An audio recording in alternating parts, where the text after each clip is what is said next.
Un pinceau, de la peinture acrylique, un tableau. Vous l'avez certainement deviné, Artitude s'intéresse ce soir à l'art plastique et nous sommes dans ces ateliers. Il s'agit d'Alida Imeli qui nous donne le plaisir de nous présenter ses œuvres, son environnement, son travail. Artitude, c'est maintenant.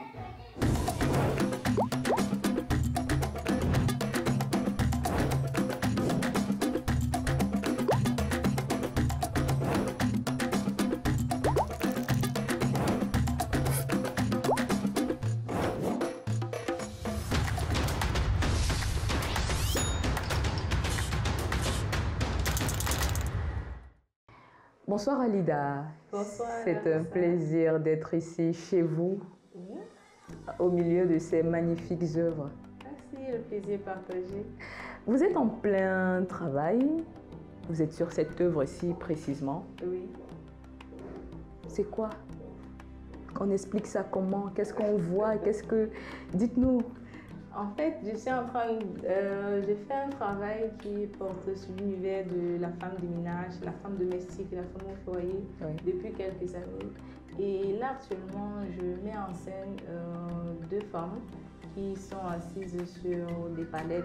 Donc, moi, en fait, je prends ces palettes comme des trônes sur lesquels je mets ces femmes pour les mettre en évidence. Dans mon travail, j'essaie très souvent de travailler avec des bandes adhésives et autres. Là maintenant, c'est un travail qui est encore en cours.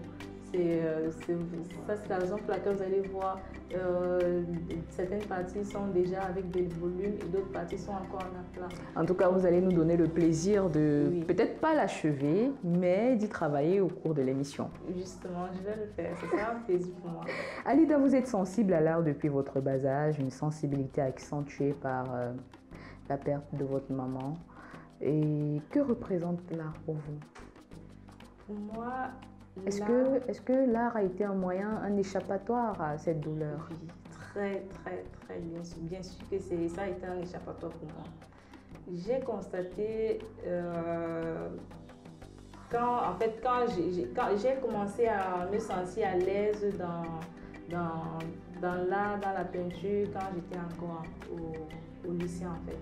Donc je me rendais compte qu'au fur et à mesure, quand j'ai un petit souci ou quand mes parents me manquent et tout ça, je me rends compte que quand j'écris, quand je fais des petits gribouillages et autres, ça me laisse évacuer ce stress-là.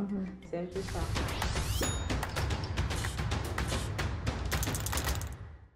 Tout à l'heure, on vous a trouvé en pleine création avec de la musique. Oui. Est-ce que c'est toutes les artistes qui utilisent la musique pour peindre, ou alors c'est un choix, ou alors c'est une façon même peut-être de vous inspirer ou de voyager en fait. Oui. Mais en fait, je ne connais pas un artiste peintre qui ne travaille pas avec la musique. Parce que quand tu as la musique avec toi, tu as l'impression de voyager, tu as l'impression d'être dans ton monde à toi, de ressentir plus ce qui est au fond de toi en fait. Donc, je me sens bien à travailler avec de la musique. Et combien de temps ça vous prend souvent de réaliser une œuvre peut-être comme celle-ci? Oui, bon, là maintenant, je suis maman. Maintenant, ça dépend du tempérament de l'enfant. Donc, du coup, je peux faire un mois sur une œuvre, je peux faire un mois et demi. Avant, je prenais peut-être 3, 4, 5 jours pour finir une œuvre. 5 jours? Oui, finir une œuvre. Parce que en fait, ce sont des étapes en fait. C'est un travail qui prend beaucoup de temps, avec des rayures qu'il faut tracer, des bandes, parce qu'il faut vraiment qu'on ressente, qu'on a l'impression de voir des sarganes à Mosgo, comme on dit, des mots à divorcer. Voilà, donc ça me prend assez de temps. C'est pour ça que très souvent, sur la plupart des dessins que vous allez voir, des peintures, je finis d'abord avec les fonds, les vêtements et tout ce qui est autour avant de revenir travailler sur le corps. Parce que c'est quelque chose qui est un peu assez délicat. Il faut prendre le temps pour travailler dessus. Donc, je préfère finir tous les éléments qui sont autour avant de rentrer sur le corps. Est-ce que vous avez des couleurs précises que vous utilisez dans vos œuvres? Parce que parfois, certains artistes se définissent aussi avec des couleurs qu'ils emploient dans la conception de leurs œuvres. Est-ce que vous avez cette signature-là que... Cette signature, je ne peux pas dire que j'ai une signature en termes de couleurs. Oui. Pour moi, quand je travaille beaucoup plus avec des contrastes, je travaille avec des tonalités et tout ça. Quand je travaille, je regarde un peu la photo, quelle est la couleur qui peut mettre au personnage, oui, mettre le sujet en avant. Donc je pars d'abord sur cette base-là. Et puis, je mets les couleurs de fond qui sont un peu plus sombres. Oui. Et puis, j'essaie de travailler le personnage avec des couleurs qui vont peut-être mettre en avant. Et parfois, là, on a peut-être des pantalons qui sont un peu plus, qui sont sombres. Du coup, il faut mettre une couleur qui va détacher, qui va faire en sorte que lorsque le spectateur est devant l'œuvre, que le sujet, en fait, capte son attention. Oui.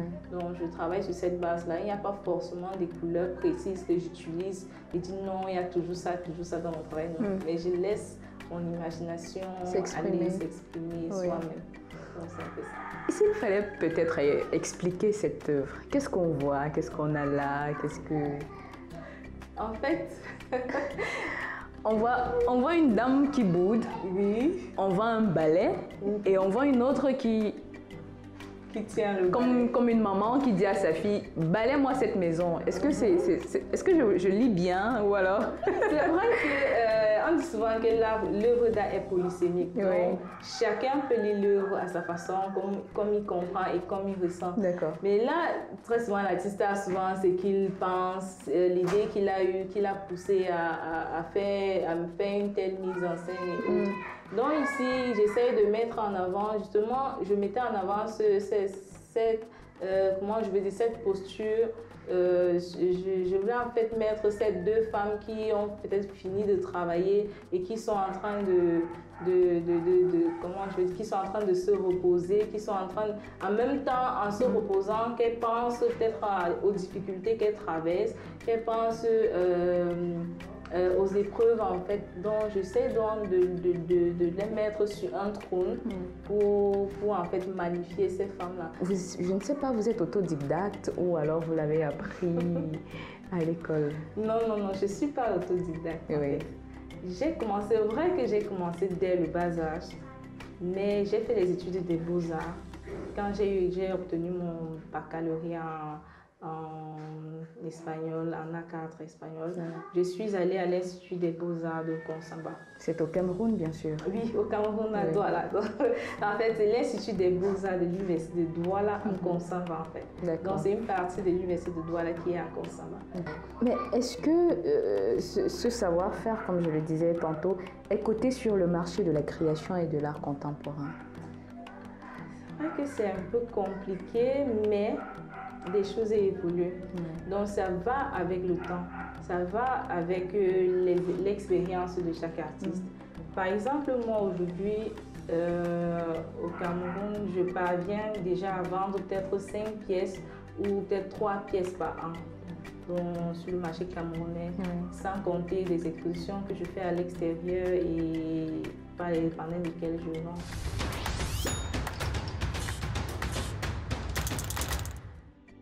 Alida, je vais revenir sur ma question de tout à l'heure. Est-ce que vous êtes confrontée aux questions de parité en tant que peintre? Oui, très souvent. Mais je vais dire, les femmes sont beaucoup plus encouragées. Parce que déjà sur la scène artistique camerounaise, il y a très peu de femmes, on les compte au bout des doigts en fait. Du coup, quand il y a une femme qui essaie de se donner, qui se donne à fond pour son travail, on l'encourage beaucoup, surtout les aînés. D'accord. On l'encourage. Donc, mais avant d'y arriver, il y a la famille qui dit où est-ce que tu vas aller avec. Parfois, on te dit il faut arrêter ce que tu fais, tu te trouves un mari. il faut arrêter ce que tu fais, tu trouves un boulot ou bien des trucs comme ça, on veut que tu sois dans un bureau quelque part et tout ça. Donc du coup, c'est très difficile pour la famille de comprendre. Donc c'est quand les choses, quand tu t'y mets profondément, quand tu essaies de dire, moi je sais ce que je veux et je ne vais pas me laisser faire. Par exemple, moi, quand j'ai eu mon master, mon tuteur qui payait ma pension, en fait, on a cessé de me donner de quoi manger, l'argent de poche, comme on dit très souvent et tout ça. Et qu'est-ce que moi j'ai fait? Je me suis rendu compte que plus je restais à la maison, plus je vais perdre la main, je vais perdre ce que j'ai envie de faire. Du coup, ce que j'ai fait, c'est quoi? Je suis partie de la maison. Parce qu'on dit souvent que les artistes sont des fous, ou bien, mais il y a des moments où il faut prendre le risque. Parce que si tu ne prends pas le risque, tu ne vas pas t'en sortir. Tout à fait. Donc, c'est un peu ça. Il faut se décider, en fait. Je vous ai promis tout à l'heure qu'Alida allait nous faire le plaisir de peut-être pas achever, mais de poursuivre sa création. Ouais. Le moment est venu. Oui, ah bon? Donc, je dois y mettre. Oui. Ok.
C'est magnifique, ça parle, ça me dit des choses et ça me touche. Je ne le dis pas parce que vous êtes là, mais je le dis parce que j'ai également une certaine sensibilité pour les œuvres artistiques, notamment pour la peinture. Et vraiment, chapeau. Merci. Vous êtes originaire de l'Ouest Cameroun. Quel est le regard que vous jetez au marché camerounais de l'art? Est-ce que les acheteurs africains sont un peu plus actifs? Oui, pour le moment, en fait, ils commencent à comprendre. Oui. Pour le moment, il y a des jeunes Camerounais qui peuvent au moins oser retirer peut-être un 400 000, un 150 000 pour s'offrir un tableau. Et pourtant, avant, ce n'était pas pareil. Est-ce que c'est dire aujourd'hui que l'artiste peut vivre de son art au Cameroun? Oui, s'il croit en fait à ce qu'il fait. Il vit même déjà de son art. Déjà de son art. Oui. Je connais des grands frères, des aînés qui nous ont suivis, mon mentor par exemple, lui, c'est quelqu'un vraiment qui vit de son art. Donc du coup, tu te sens touché par le tableau, tu sens que le tableau te parle en fait. Donc il faut d'abord ce côté il faut d'abord cette passion qui t'anime. Parce qu'il n'y a que la passion en fait. Si la passion ne t'anime pas, tu ne peux pas vivre de ton art. La passion, la profondeur dans l'âme et dans ce qu'on fait. Quoi de mieux que ces mots pour ressortir de ce numéro d'Artitude. Mais avant, Alida, est-ce que vous me donneriez la chance de peindre un tout petit peu, une toute petite partie de votre œuvre? Oui.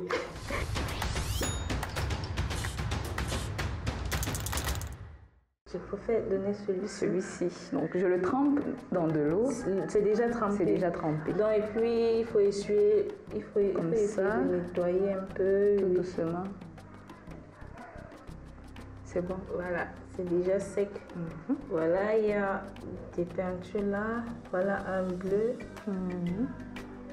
On prend légèrement comme ça. Oui, légèrement. Et puis on nettoie encore. Juste un peu. Encore.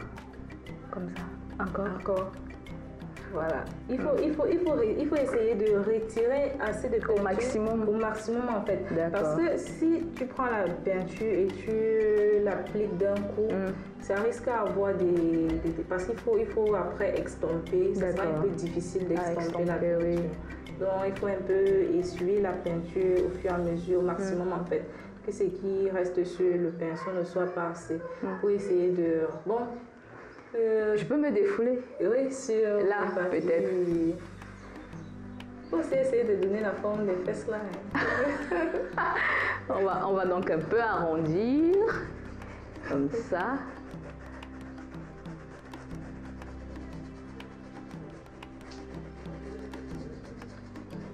Voilà. Voilà, il faut encore prendre la peinture. Un peu de peinture. Puis j'extends. Oui, il y a assez de couleurs. Ah, je peux varier les couleurs comme je veux. Varier les couleurs comme je veux. Il y a des rouges, il y a des jaunes, il y a des bleus, des terres aussi. Je vais encore appliquer un peu de celle-ci.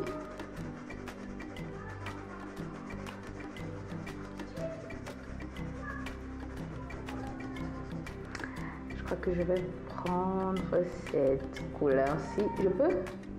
Oui. Celle-ci, c'est vrai, je peux. Celle-ci, oui. Extompe.